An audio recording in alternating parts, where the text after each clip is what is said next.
بالفيديو ألف مبروك. شاهد لحظة تقديم زين الدين زيدان لشهادته ضد صديقه أشرف حكيمي في المحكمة اليوم في قضية الاغتصاب، ويكشف عن مفاجأة صادمة، والقاضي يعلن براءة أشرف حكيمي رسميا. شاهد ماذا حصل.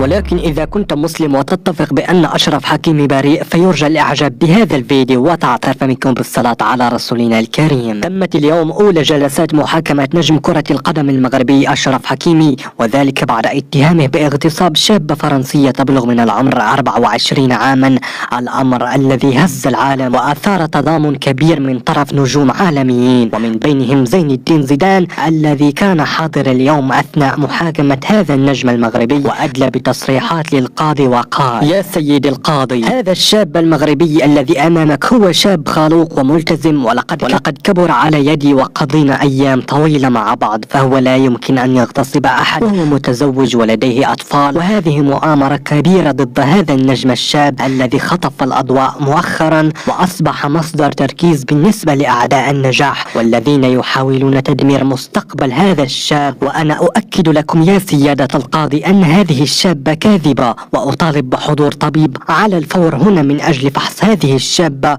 والتأكد من كلامي وأن حكيمي بريء. وبالفعل حضر الطبيب إلى المحكمة اليوم وأجرى الفحص اللازم على الفتاة، وتم تأكيد بأنها سليمة ولا توجد بها أي آثار للاغتصاب، يتم إيداعها السجن على الفور في انتظار عقوبتها. وقد أعلن القاضي بشكل رسمي أن أشرف حكيمي بريء من كل التهم الموجهة إليه. تنتهي الجلسة ويعانق زين الدين زيدان أشرف حكيمي، وتتعالى زغاريد وتصفيقات كل الحاضرين في المحكمة اليوم في مشهد أبكى العالم. وفي النهاية إذا كنت معجب بما قام به زين الدين زيدان فيرجى الإعجاب بهذا الفيديو، ولا تنسى الاشتراك في القناة.